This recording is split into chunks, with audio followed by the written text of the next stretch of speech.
Pertama ini nanti kalau saya salah bisa dikoreksi. Jadi kan asal muasalnya itu kan hadis yang salah satunya dari riwayat Imam Abu Dawud dan Tirmidzi yang masyhur kan di kitab Al-Arba'un An-Nawawiyah hadis nomor 28 itu kan. Wa Ah, iyyakum wa muhdatsatil umur fa inna kulla bid'atin dhalalah gitu kan. Jauhilah kamu perkara yang diada-adakan karena setiap yang diada-adakan itu adalah sesat. Dalam lain riwayat disebutkan wa kullu dhalalatin finnar. Setiap yang sesat itu tempatnya di neraka, kan begitu. siap. Nah, yang perlu mungkin dibahas dulu sebagaimana Gus Zaka pernah membahas, ini mungkin saya mengulang lagi, cuman ingin memperuncing ya supaya lebih jelas mungkin bagi Mas Kahfi dan yang lain. Jadi ulama memang ketika memahami hadis ini itu kullu bid'ah. Ini ulama apa namanya dalam memahami ini kan tidak bisa langsung menghasilkan satu kesimpulan karena pasti ada banyak muskilah atau hal-hal yang kesulitan dalam memahami ini. Karena begini, kalau diartikan kullu bid'ah, kullu itu kan secara asal makna kan seluruh secara asal makna ya. Dan kalau diartikan bid'ah itu kan nakiroh, berarti kan apa saja gitu kan. Bid'ah itu kan al-ikhtira' min ala ghairi mithalin sabiq, sesuatu baru yang tidak ada contohnya. Jadi apapun yang tidak ada contohnya berarti bid'ah kan gitu. Secara apa? Secara asal bahasa. Ya namanya HP itu bid'ah, motor itu bid'ah gitu kan. Apa saja pokoknya dulu tidak ada, sekarang ada maka bid'ah. Nah, ketika sebelumnya diberi kata-kata kulu yang arti asalnya itu seluruhnya, itu akan menjadi muskilah gitu. Menjadi apa ya? Satu hal yang jadi kesulitan, jadi masalah gitu. Sebab kalau diartikan apa adanya, segala yang baru bid'ah dalam arti kulu maknanya seluruh, bid'ah nakiroh berarti apapun yang baru, maka bisa berakibat apapun yang baru yang tidak masuk dalam perkara agama juga bid'ah gitu kan. Seperti adanya telepon, adanya motor, dan kalau dimaknai seperti itu, berarti menafikan sesuatu yang sifatnya teknologi atau hal-hal yang duniawi kan begitu. Nah, ini tidak mungkin gitu. Maka kemudian ulama kemudian memaknai kulu itu maknanya mungkin bukan seluruh, tapi maknanya itu khusus kan gitu kan. Jadi lafadznya umum tapi maknanya adalah Khusus. khusus. Begitu. Dan itu biasa dalam masalah usul fikih itu biasa gitu. Sehingga makna kul di situ bukan seluruhnya, tapi sebagian bid'ah yang diada-adakan itu adalah perkara yang apa? Yang sesat gitu kan. Nah, ini yang pertama, makna yang pertama. Sehingga mengambil makna ini, ulama membagi menjadi 5. Ada yang 2, ada yang 5. Kalau yang 2 itu kan di antara ilmu Syafi'i, bid'ah ada 2, yaitu madmumah dan mahmudah. Kalau mahmudah itu selama sesuai dengan syariat maka dan apa itu maqasid syariah maka dia boleh. Kalau pertentangan ya tidak boleh gitu kan. Apa saja kan gitu kan. Dan yang membagi menjadi 5 juga begitu. Wajib, sunnah itu apabila ada dalil syar'inya yang mendasari itu. Mubah itu umum ya sehingga selama tidak ada larangan, tidak ada perintah juga boleh. Dan kalau makruh ataupun haram ketika menyelisihi kaidah-kaidah syariat. Dari pemandangan dari sisi pandang ini maka itu betul gitu kan. Nah, ulama yang mengatakan bid'ah itu semuanya sesat tidak terkecuali hanya satu jenisnya seperti Asy-Syatibi rahimahullah taala, itu sebenarnya juga memandang dari sisi lain tapi sebenarnya bertentangan dengan yang pertama itu. Bagaimana kalau yang Istilah pertama lafzi. begini? Ya, betul, betul, betul, Gus. Ya. Jadi yang menurut pendapat yang kedua bahwasanya semua bid'ah itu sesat dalam arti apa? Konteks Nabi berbicara bid'ah itu sebagai susut segi agama din. Kan begitu, Gus. Ya kan artinya begini, yang dimaksud bid'ah di situ bukan semua yang ada tanpa contoh sebelumnya, tapi khusus masalah din. Karena Nabi konteks berbicara itu masalah din. Sehingga yang dimaksud semua bid'ah itu bid'ah dalam agama sesat. Sehingga Asy-Syatibi berpendapat memilih pendapat ini. Dan seolah-olah ini bertentangan, padahal tidak. Padahal apa? Tidak. Karena yang dimaksud dengan Asy-Syatibi itu sama dengan yang dimaksud Asy-Syafi'i dan ulama lain yang membagi bid'ah itu 5. Hanya konteksnya, kalau Asy-Syatibi itu kan memandang khusus yang dimaksud konteks Nabi itu agama, kan gitu.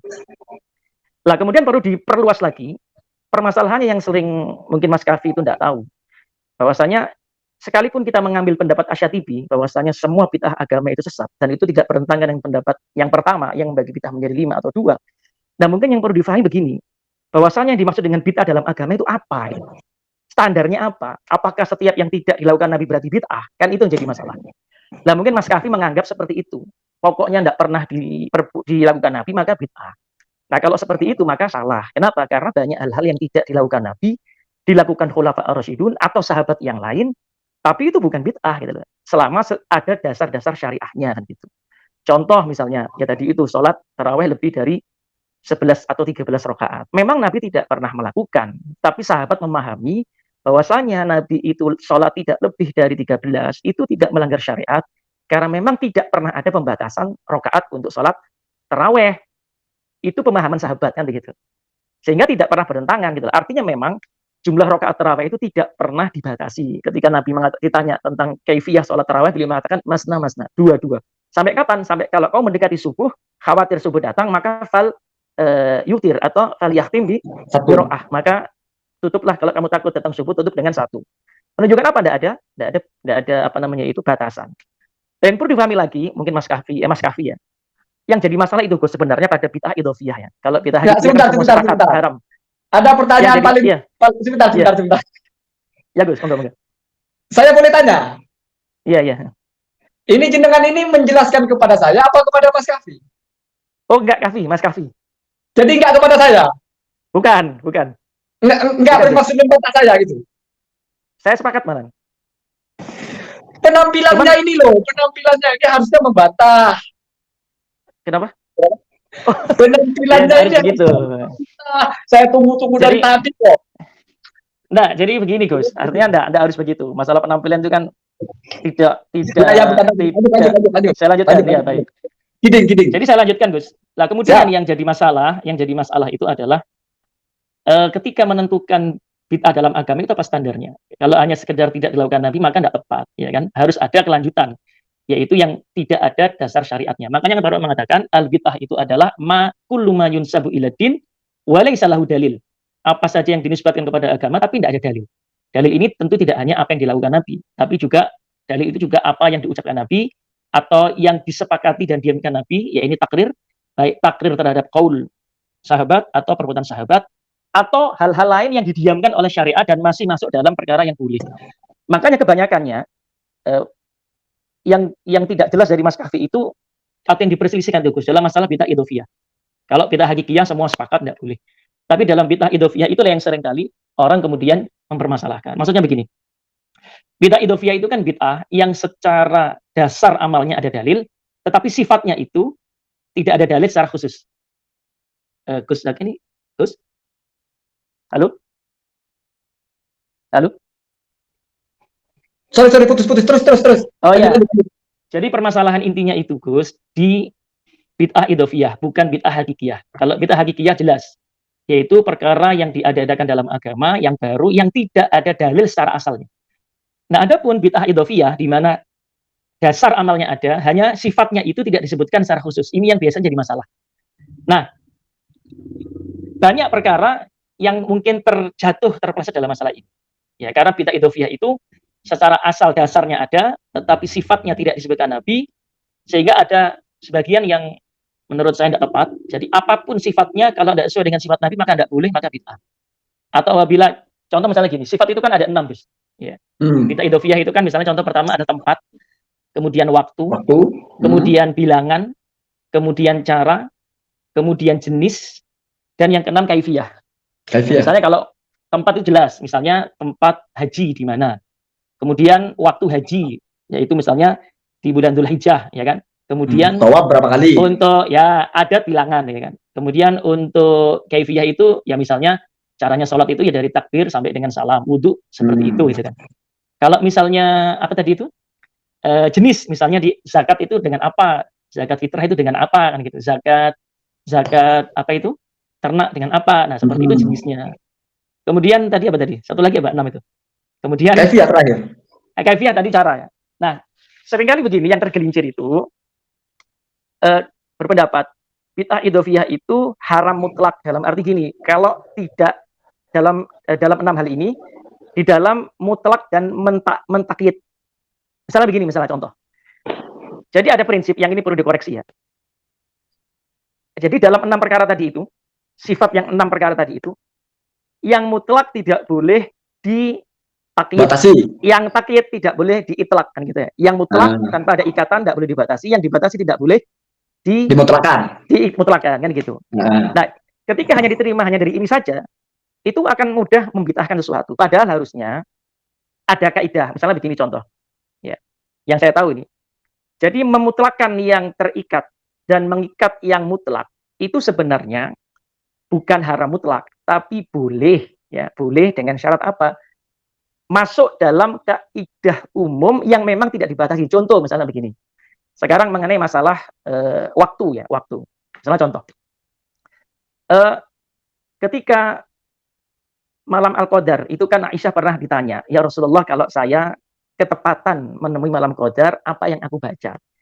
Nabi mengatakan apa? Quli Allahumma innaka afuwun tuhibbul Karimun, afwa fa'fu anni, ya kan? Fa'fu'na. Fa'fu anni, ya kan? Ya Allah, kau suka maaf, suka maafkan, maka maafkan aku, kan gitu. Lah kalau kita ditanya, zikir ini kan secara dohir, secara nampaknya itu kan hanya dikhususkan untuk malam Al-Qadar. Artinya ada takyid ini, ya, ini kekhususan waktu. Tapi pertanyaannya, boleh nggak kita mengucapkan zikir itu di luar waktu malam Qadar? Kan gitu. Kalau nggak Ya, boleh malah aneh. Kenapa? Loh, kok ya nggak boleh? aneh. Aneh. Kenapa? Karena hadis itu bukan membatasi hanya, tetapi zikir itu afdolnya dibaca ketika malam itu adalah itu, gitu loh. Bukan berarti tidak boleh dibaca di luar malam Jadi Al-Qadar, kalau gitu. kalau saya tanggapi, apa-apa yang kelihatannya kok dilakukan di waktu tertentu, tidak otomatis itu faedahnya Tidak adalah boleh, takyid dan tidak ya, boleh betul, dirubah. betul, Bisa betul, saja betul, hanya Gus. afdoliyah. Oh ya. Afdoliyah Terus, saja.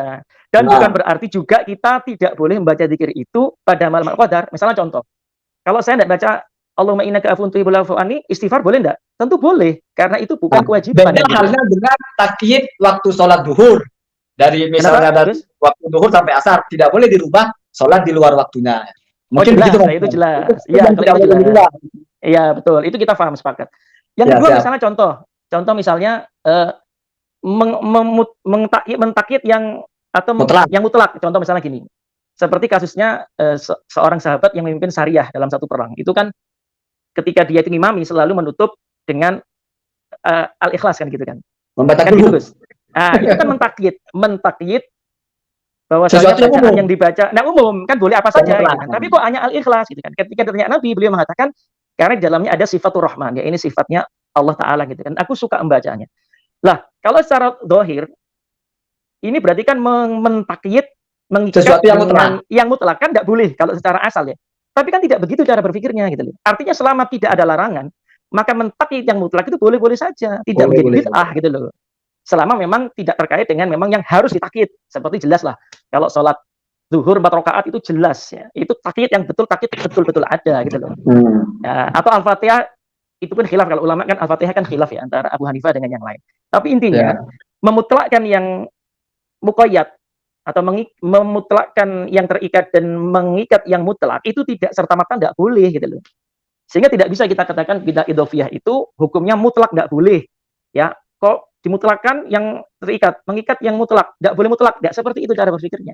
Dilihat Ya. dulu ikatan itu harus apa tidak, gitu loh. Mutlak apa tidak, kan begitu. Lah ini yang seringkali paham mungkin seperti Mas Kafi ini memudahkan itu, gitu loh, dalam masalah bid'ah, gitu loh. Oh, Kan enggak, seperti kalau itu. Contoh tadi itu, seperti sholawat Gus, enggak, contoh ya. Kalau Ya. yang masalah yang memutlakkan yang khusus itu, atau memutlakkan yang umum, atau mentakyid yang mutlak itu, Ustaz Farhan yang bilang itu. Misalnya, tidak boleh mengkhususkan sesuatu yang tidak ada panduan pengkhususannya. Jadi mesti Ya, ada betul, panduan betul, Gus. pengkhususannya. Itu Nah, ini bukan yang Mas Kafi tepat. saja kalau itu.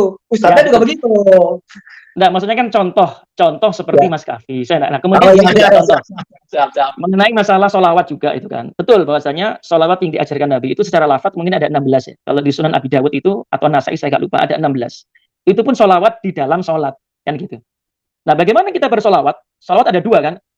Sholawat yang maksurah, yang lafaznya dari Nabi, dan yang ghairu maksurah, yang bukan dari Nabi, gubahan sendiri, kan begitu.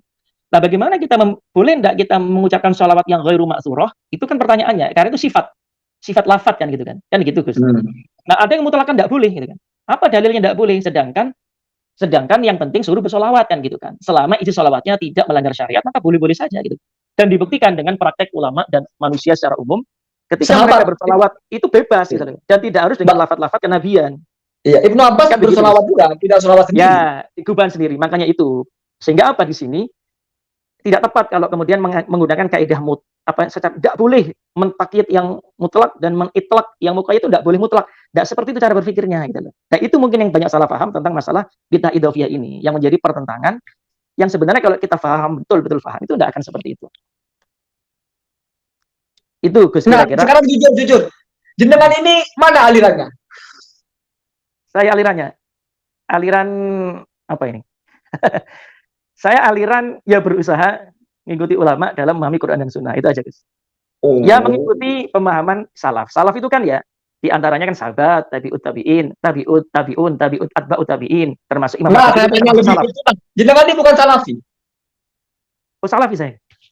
Salafi Wahabi. Wah, kalau salafi Wahabi itu apa ya? Ya salafi Gus gitu. Oh, tapi bukan Wahabinya. Sebenarnya kalau kata-kata Wahabi itu kan mungkin pensifatan ya, maksudnya orang dari luar menyebut Wahabi, tapi intinya itu ya salafi ya. Semua kan salafi kan semua yang ingin mengikuti Nabi kan namanya salafi Gus. Bisa Hmm. dikatakan seperti itu kan. Artinya Ya, contoh misalnya, sebetulnya kalau dari mulai tampilan kita harus berdebat. Tapi apa yang mau diperdebatkan? memang saya tidak Apa ingin kira-kira? berdebat di sini. Saya hanya ingin memberikan masukan, maksudnya seperti Mas Kafi itu. Nah, Mungkin jenengan ada di mana? hal-hal yang Jenengan di dia, mana ini? kenapa Gus? Jenengan di mana ini? Sampean di mana? Apa daerahnya maksudnya? Iya, daerahnya. Surabaya. Astagfirullah, Surabaya. Iya. Saya dulu lama di Surabaya. Oh ya, ya alhamdulillah. Di mana Gus? Tapi kalau ini saya tidak bicara ilmu ya. Biasanya kalau orang labelnya Salafi itu nggak begitu bicara bid'ahnya kan begitu. Nggak, sekarang praktek lah. Ya, Misalnya ya, mau betul, Nabi, betul. itu masuk yang mana? Nah, ulama emang ada khilaf. Dari dulu sudah ada khilaf. Artinya ada yang memasukkan itu boleh, ada yang memasukkan itu termasuk perkara yang al-manhiyat gitu kan. Nah, kalau saya sih, saya netral saja. Artinya begini, artinya itu kan perkara yang diperselisihkan ulama. Monggo ikut yang mana? Mau ikut yang mengatakan itu termasuk bid'ah yang mahmudah, mau ikut pendapat ulama yang melarang, atau melarang dengan syarat, itu boleh, silahkan pilih yang mana. Asal Nah, kita ya, tidak masakan. perlu saling menyerang ulama. Ya, Gitu kan. kita tadi sudah bicara bahwa jangankan dengan Imam Syafi'i, Asy-Syatibi, Ibnu Hajar Al-Asqalani mesti sama sebetulnya memahami bid'ah itu sama. Iya, betul. Tetapi Betul. mereka Sama. tidak praktiknya. Asy-Syatibi mengatakan ihtifal itu mencontohkan kepada yang tidak boleh, yang bid'ah tercela.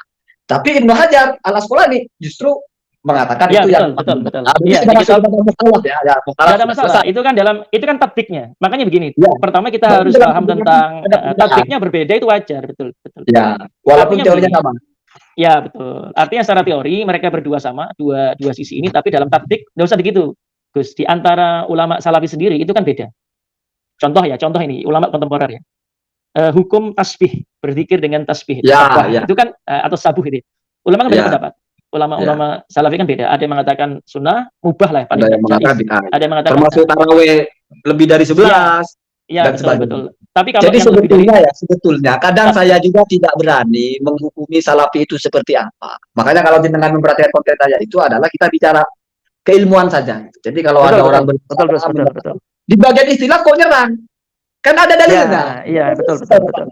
Jadi nggak akan ada perdebatan. Begini Gus, kalau menurut saya Gus ya, menurut saya ini. Nggak, jenengan sering ngikutin konten saya nggak? Apa baru ini? Oh sudah lumayan lama. Iya. Lumayan. Ya, betul.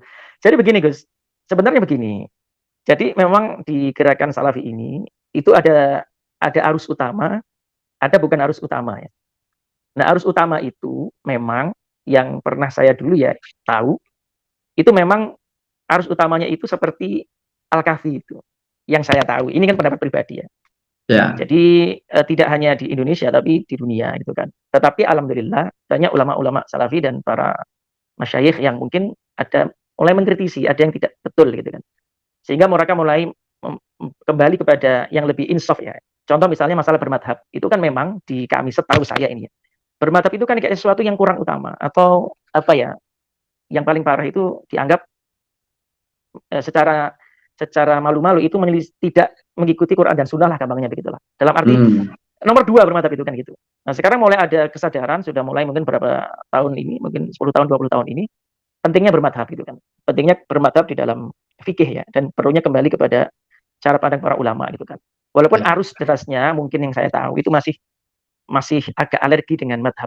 Ini itu yang paling pokok ini, yang paling pokok ya, karena saya persepsikan dengan ini ya walaupun bukan seperti Kahfi lah, bukan seperti itu, juga bukan orang yang suka membidah-bidahkan lah, tetapi tetap ada bau-baunya sebagai Salafi, setidaknya dari performa. Ya ini bercanda ya, bukan saya menghina. Iya. Orang itu kalau saya sendiri Gus, kalau saya bilang orang Salafi Wahabi itu untuk mengenal saja orang ini begini, bukan menilai baik buruk, belum ke situ ya. Sekarang yang paling selalu menjadi isu itu adalah tentang tahlilan. Nah, gimana tahlilan itu? Jadi begini, kalau artinya tahlilan begini. Silakan. Ya, dalam tahlilan ini ya. Dalam ini pendapat pribadi ya, Ya, silakan. Kan memang al-hukmu 'ala syai' far'un an tasawwurihi. Menghukumi sesuatu itu adalah harus pas ya, tasawurnya harus ada pas. tasawurnya harus jelas. Jadi gambarannya itu harus pas. jelas. Kita tidak mungkin menghukumi suatu perkara sebelum jelas itu. Lalu setelah jelas perkaranya, kita kumpulkan dalil untuk baru menghukumi. Nah, dan ini bukan wilayah saya, cuman pendapat pribadi. Jadi begini. Ya, siap. Dalam tahlilan yang ada di masyarakat ini, itu kan sebenarnya kan mengumpulkan 4 perkara ya, kurang lebih. Pertama, mendoakan si mayit, menghadiahkan bacaan Quran untuk si mayit, bersedekah untuk mayit dalam bentuk makanan atau yang lain ya. Kemudian yang keempat adalah berkumpul di rumah mayit kan gitu ya. Nah, baik. Nah, dilihat dari 4 perkara ini, kalau perkara mendoakan mayit, menghadiahkan bacaan Quran untuk si mayit, satu lagi apa tadi, bersedekah untuk si mayit, itu jelas dalilnya, insya Allah jelas lah, walaupun ada khilaf ulama, tetapi itu jelas, tidak ada masalah kan gitu. Dari 3. Kalau sudah nggak ada khilaf, siap. Ya, yang ada khilaf itu kan bacaan Quran. Maksud saya sebagian itu khilaf, sebagian ya. Kalau sedekah ada khilaf, tapi kalau bacaan Quran itu kan ada khilaf itu kan. Mukhtalaf ya. Nah, yang tertinggal kan terakhir berkumpul di rumah si mayit kan gitu kan. Nah, masalahnya berkumpul di rumah si mayit ini apa hukumnya? Kalau setahu saya dari Nabi tidak pernah mengatakan haram atau halal, itu tidak pernah. Dari Nabi ya. Tetapi kesimpulan ulama beristimbat dengan dalil-dalil yang ada, maka dirinci kan gitu. Kalau untuk niyahah jelas haram. Jelas haram. Kalau memberatkan tuan rumah sehingga dia memakan makanan tuan rumah dan tuan rumah terpaksa untuk memakannya, atau ada harta waris yang tidak disepakati atau belum dibagi, atau untuk yang masih belum balik misalnya gitu kan.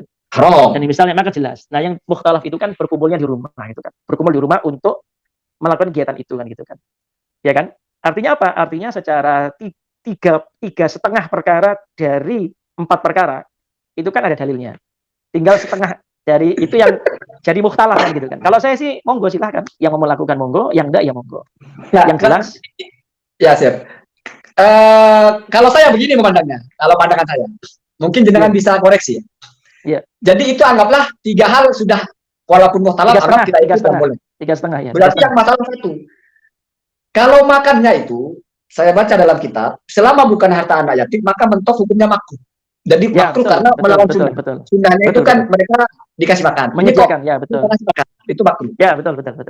Nah kemudian kalau kumpulnya itu yang haram itu kan dia, taruhlah ini tidak jelas. Betul.